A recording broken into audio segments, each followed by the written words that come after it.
Hi everybody. Together we're Old Head and Young Shoulders. I am literally his old head. I knew Cam when he was one of my students at school. We don't talk about that very much. No, but this is episode number 2 of our podcast. Hopefully you checked out episode number 1. What we talked about in that podcast was really the notion of just starting now, just getting something going. Get it done. And you said some very important tips. Can you quickly recap on what you said in episode 1? Know what it is you want to achieve, have a plan, but get started. Done is better than perfect. Don't overthink Done it. is better than perfect. Don't get stuck into analysis paralysis. Just trust your instincts. Go for the plan. And that's just like anything. I talk about it all the time. And I reinforce the message over and over again. But it's just like anything, isn't it? Progress over perfection.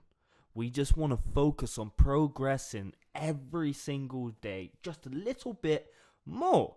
And for episode number 2, the topic we're going to be talking today. So on Snapchat, Instagram, I receive messages from students all the time. Yeah. And from other people. So I think it would be great for us to really base our topics around these questions and really help people and understand what people want and us to deliver on that. Sounds good?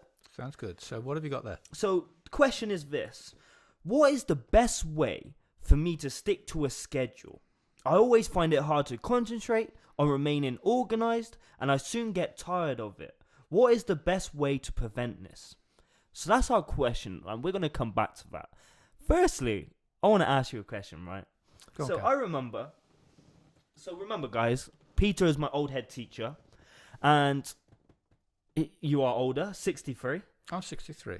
And the last place I really thought Peter would be on Twitter. I didn't know he followed me. I didn't know anything about it, right? One day, I checked my phone, went onto my Twitter, and Peter reached out to me on Twitter saying, I've just been to a school in Wiltshire. I've given your information to them. And then you put hashtag no commission, which was crazy to me because I thought to myself, not only is my old head teacher on Twitter and he follows me, but now he's doing hashtags and he's also helping me make a difference and get into other schools and continue the work I am doing. So firstly, what possessed you to pass my information on? What led you to have that amount of confidence in me? And when did you get on Twitter? I've been on Twitter for a while. I got young kids. Not young kids, they're grown up now, but you know what I mean. Teaching, I've said it before, teaching is one of the best jobs in the world. And one thing that is so wonderful about it is you see ex-students going on to achieve. Yep. And it's not always the ones who are successful at school who go on and do great things. You used to get it wrong occasionally, and you were in my office a few times, and I had to challenge you about it. Don't look embarrassed, it's true, Cam. And I'm proud of it, sir. You learn Anyway. from your mistakes. It's a good story. It's a good story. But now I go on Twitter, I see you out there reinventing yourself. This is the new Cam, in touch with what you really are, and you're achieving great things. So that's why I go on Twitter, and that's why I'm happy to introduce you to other schools. It's only a matter of time, really, isn't it? Because we probably got a lot of mutual connections now, really, as obviously in education, especially in the Southwest. So it was only a matter of time. But I remember when you reached out to me, then I tried arranging like some type of meeting with you. Obviously, you are extremely busy. Not only do you do school improvement, you're a governor, you're also a family man. You're very, very into your sport. He does like ultra marathons, like 100-mile races, which is crazy. I don't know really any 20-year-olds what could do that, let alone 63-year-olds. So high respect for that. But what made you? What made you then decide to reach out to me earlier this year, 2018, or was it late last year? Last year. Late last year, okay. Yeah. What made you reach out to me saying, hey, let's meet up? Going into a school and hearing that you'd been there. I went into a school in Bristol not long after you'd been there. Okay. And they were singing your praises. And I said, what was this guy's name again? And they said, Cameron Parker. I said, I used to know Cameron Parker. He used to be an interesting student to teach. Was it the same one? And I checked you out, and I realised that this lad who we'd worked together. I had cracking staff at my school. I was blessed. And together we got you to the end of year 11. You did. So to see you going out there. I'm still the same height as year 11 though. Yeah, that's true, Cam. But hey, but that's why I made contact with you, simply because I admire the fact that you've gone out there and, as I say, reinvented yourself, and you're sharing your wisdom. You got a lot of wisdom for somebody in their mid-20s, and you're being generous with your expertise. It's good. I think so, and I know we talk about it, but it's just so important why this podcast needed to happen, because not only are you an old head teacher, but you are also my old head teacher. So not only have I been a part of your system, you have also seen me come through that system, but also come out of it and develop to what I'm doing today, really. And the mistakes I've made, the successes I've had. And also, it's interesting for me, going through school, I was like, I don't like teachers, I don't like you. To then actually having a better understanding of you guys, and actually realizing that you are people, you go through the same stuff I go through. Sure. And what's a beautiful thing is that when I go into the school, I'm not really saying much different to what the teachers are saying. The difference is I come in wearing trainers, maybe jogging bottoms, just jeans, a t-shirt, and I just say it in a slightly different way. And okay, I might share some nuggets with them, what could be real golden for them. However, I'm still not doing much different. But what I say to the students is, if they can open their mind enough, even if you're in business, open your mind enough to actually start to understand what is happening around you, understanding people you come in contact with. Not saying you're going to like everyone, but you can still learn something from someone. Sure. People always like, you need to learn from this guy, he does this and does that, but you can also learn what not to do. That's a good point. And you could probably learn more from that than you can actually learn. You could be like, I don't want to be that type of person. That's not a good look. I'm not going to do that. Or whatever it might be. I don't know. Just food for thought. I'm digressing a little bit. But should we go back into would you like to touch on that first, or should we go into? I think it's good that young people out there who you're going to speak to are hearing the same message from different sources. Yep. So they're hearing it from their teachers, who care about them, who want them to succeed, but they're hearing it from you as well. And it's the same message coming from different directions. It's very powerful. It's good. Okay. So what is the question, sir? What we got? The question is about how you get going, how you stick to your plan, and let's just bring it up a second. No there problem. Let me get the question again, guys. So the question is this: what is the best way for me to stick to a schedule? I always find it hard to concentrate on remaining organized, and I soon get tired of it. What is the best way to prevent it? And before you get into your notes or what you want to say, going back to start now, episode 1, you talk about just having a plan in the first place. Yeah. Is that the first step? And then how can they move forward, continue to stay motivated? Or is there something a lot deeper than that? Know what it is you're aiming for. Know what success looks like. What are you trying to achieve? And then you need a plan. That's easy to say. If I'm a student in a school, how do I get a plan? I would be asking for some help here. I used to love it when students were asking questions. And if you went up to in every school, doesn't matter how good the school is, in every school there are great teachers. And if you went up to one of those teachers and said, look, I might have wasted my time for the last 4 years in this school, but I'm determined to finish things well. Can you help me get a plan for how I can work? I haven't calculated how many days there are between here and the first exam. It might be about 50 days. So can you help me get a plan for the next 50 days on how I can go into those exams and do the best that I can? So get some help in writing the plan, and then it's all about, I think for me, this whole question is about time management. How do people organize their time? So you've got a plan how much time you're going to commit to each task each day. So your plan might say you're going to spend an hour after school working on something. Fine, an hour's quite a long time. I'd say work your socks off for 20 minutes. If you're working at home, work your socks off for 25 minutes. Give yourself a mini break. Back to it again. You've done one 25 minutes, you can do another. So then you do the second one.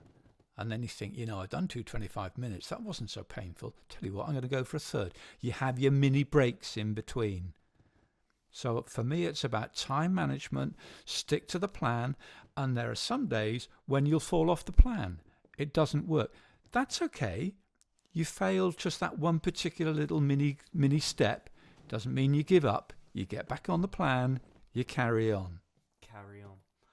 And to touch on what you said, I got a video on YouTube about this, and I tell the story about JP Morgan. Heard of JP Morgan? Yeah, I know. And somebody approached Mr. Morgan with an envelope, which on the envelope was apparently the guaranteed formula for success. But he said, if you like what's in this envelope, you have to pay me 25,000, right? If you like what's in there, you have to pay me 25,000. He said, okay, no problem. If it's worth it, I'll pay it. So then he opens up the envelope, and basically it was just 2 points. Number one was write a list of things that need to get done every day. And number two, do it. And we're talking about planning. We're talking about kind of goal setting. And goal setting for me is the fastest way for achievement. Because the reason why is because now you've got direction. Yeah. And a lot of people do not have direction. You're right. People spend more time planning a holiday than they do their own lives. And to me, that is absolutely ludicrous. I don't have time to do a plan. I got this, I got sports commitments, I'm going out with my friends. Come on. Cut the excuses. Sit down and start to prepare and plan your life. Because you might think it takes too much time, but I promise you, over a long period of time, you will save time. Because now you haven't got all these thoughts floating around in your head. And you just go and do it. So going back to that JP Morgan, just writing a list of things that need to get done that day. I challenge my viewers, my social media followers, anybody who follows me, to write down a list of 3 things. Not 10, not 15, not 20. Just a list of 3 things to get done that day. And when I'm talking about a list of things, I'm not talking about do my hair nice for school. I'm talking about maybe take the bins out for my parents in the morning. Maybe go to netball club after school. Maybe spend an extra hour doing revision or just going over my notes for the day before I go to sleep instead of looking at my phone. A couple of things then. I'd say do the one that you don't want to do. Do that first. Do it first. Eat the frog. Eat the frog first, people. So what does that mean? Eat the frog first. It means that you devour the first task, the least appetizing task. You do that one first. Okay. I'd also work on the beginnings of things. If you can have a good start to the day. Yep. Tim Ferriss is awesome about this. He talks about winning the morning. Who's Tim Ferriss? Tim Ferriss. Check out Tim Ferriss. Just Google Tim Ferriss. He'll come up. Can you do that, John? He blogs. He does. Have a look at some of his books or whatever, and what he's got coming out. Maybe a book recommendation. He's written to loads of business leaders. Okay. Finding out, like your JP Morgan, what's the secret of their success. He's talked to 1,000 people like that. So Tim Ferriss talks about winning the morning. He says if you can have a good start to the day, the chances are that the rest of the day will go well. Have 5 things that you do in the morning. Eat a decent breakfast, make your bed, sort your plan out for the day. You decide what they are.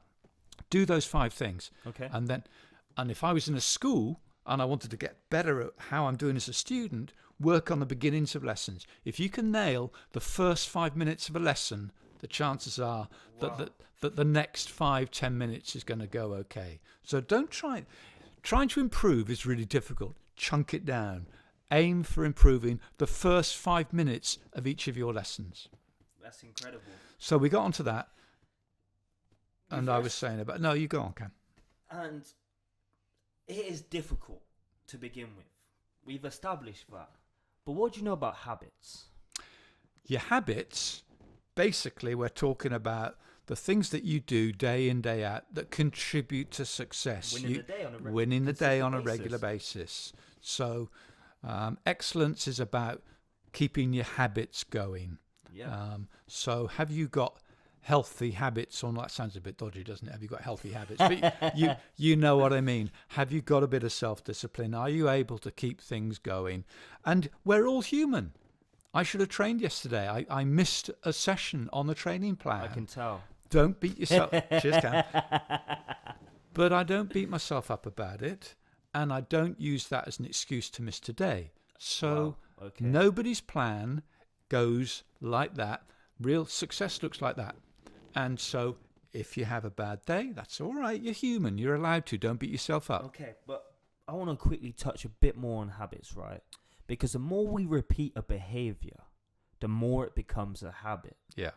And obviously to start any positive habit to begin with is very, very difficult. It is. So we want to talk about reinforcing this on a regular basis. These habits, what you guys want to implement into your life, what you know will set you up ultimately for success, we need to have a better understanding of them. You touched on it a little bit. To begin with, you're going to have to display a lot of willpower and also discipline. You see, you got the... Okay, so I'm a student. I got mates at school who are putting me under pressure to still be the class clown, to not give a damn. How do I rise above the peer pressure, my mates not wanting me to succeed? That's a difficult question. And in an environment like a school, when really it is quite a small environment, Yeah. it does take a lot of courage to step out of that. That doesn't mean you need to cut off your friends. That can mean, okay, becoming a leader and saying, in this session, I'm going to sit at the front of the class. I'm not going to sit at the back. I'm going to sit at the front. And I might not do any revision when I get home. I might go out and mess about with my friends. But for this 50 to 60 minute session, I'm going to try my hardest. Because that's not really done. And by doing that, and somebody taking the courage to do that, it might actually motivate your friends to do something similar or make them to think, but it can be difficult. But it does take a sense of courage to step out of that kind of zone you're in. Well, you've done that, Cam, and I like what you just said there, and you used a really interesting word. You talked about leadership, and I know, I mean, you were in my office a few times, weren't you, and I challenged you about your choices and so on. I know that a lot of the people used to get it wrong in my school. They had a lot of leadership potential. The problem was they were leading others in the wrong direction. Oh, 100%. So again, one of the great things about teaching is working with young people who get it wrong, but recognizing the positives that they have within them. So you've got leadership potential. You've now realized your leadership. And just taking that into your everyday life is important. So talking about sticking to a plan, understand that it will become easier. Peter said that he missed a session yesterday, but there's no question he's going to do it. He's going to train today. And when I was training very, very hard, especially in the gym, I was going at 7:30 in the morning. And not one day did I wake up and question whether I was going to go that day. It was just something I do. So writing a list of 3 things on a daily basis, the 3 things that need to get done that day, to set a plan, start to prepare your life. The more you do this, the more it will become second nature. So when the question is, I always find it hard to concentrate, you wouldn't even have to worry about that because it becomes something you do. It will become something more natural because the habit is in place. Yeah. But it takes courage, it takes leadership, it takes willpower, and it has to take, as cliche as it sounds, a can-do attitude to break through all those barriers and obstructions like friends around you. And you got to feel that you're making progress. It's such a mistake to compare yourself to other people. don't compare yourself to other people. There are always people out there who are fitter than you, smarter than you, better looking than you. It doesn't matter. The only comparison you need to do is compare yourself to how you were a month ago, 6 months ago. Then you can see that you're making progress. Okay. That sounds nice. But it's I knew there was going to be a but, Cam. That's why I'm here. It's nearly impossible not to compare yourself to others, especially in the world we live in now with social media, with Snapchat, people like Kim Kardashian doing selfies and girls wanting to look up to them and basically becoming addicted to trying to look perfect online. And there's a lot of pressure what comes to it. And if you've also got another person in your class, a guy who might look ripped or how you want to look, how do you not compare yourself to that? Because that's, especially in school, that's the thing people do. And maybe you have to try and make it one of your positive habits. Yeah, it's really tough. But is the world today full of contented people with positive mental health? No, it's not. So something is going wrong. And I think if you're spending an awful lot of time comparing yourself to others all the time, it's not healthy. Don't beat yourself up. Okay. Just try and be better than the person that you were yesterday. That's strong. That's strong. So I'm going to read out the question one more time, and I want to hear your last kind of thoughts on it, your last kind of recap on it. Okay. Especially for them to take it away. And I think it's important to say the question again. What is the best way for me to stick to a schedule?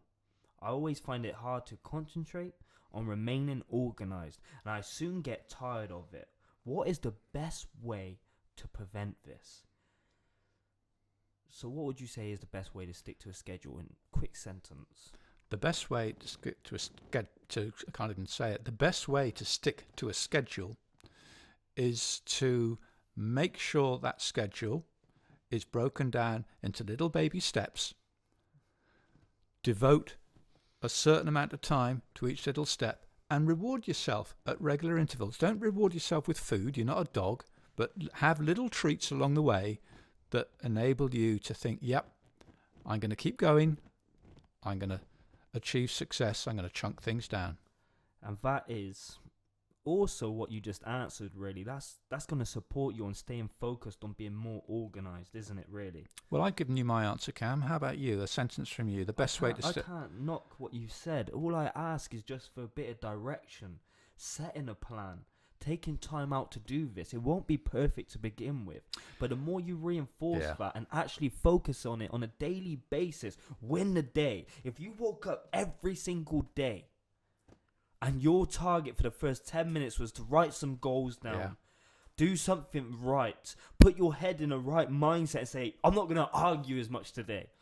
I'm going to be on time today. I'm going to look smart today. I'm going to look presentable. I'm going to sit in the front of the class today. This is the steps I'm going to do to ensure that when I reevaluate this tomorrow morning or tonight, I'm going to look back on my last 24 hours and I'm going to be happy with the progress I made. Was it perfect? Nope.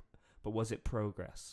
And the other thing I'd say to that person, it might be you. You might be that person out there who's got a problem sticking to a schedule. At least you got a schedule. You're already ahead of all the people out there who are drifting. So well done for getting your schedule. Listen to Cam. Take those baby steps. Develop those positive habits. Okay. You can do it. And what's our sign off? Our sign off is, remember folks, whatever else, work hard. Be nice. He's the be nice. Well, you work hard as well, to be fair. We both have a go at it. But anyway, guys, thank you. It's the Old Head, Young Shoulders podcast. I'm loving every single minute of it. Me too. Be sure to follow us on social media. If there's anything you want to cover, for us to cover in this podcast, then do reach out to us. We want to answer as many questions as we can. We want to make sure we're adding as much impact and value to you guys as possible. But anyway, follow us on social medias and we will see you on episode number 3. Thank you.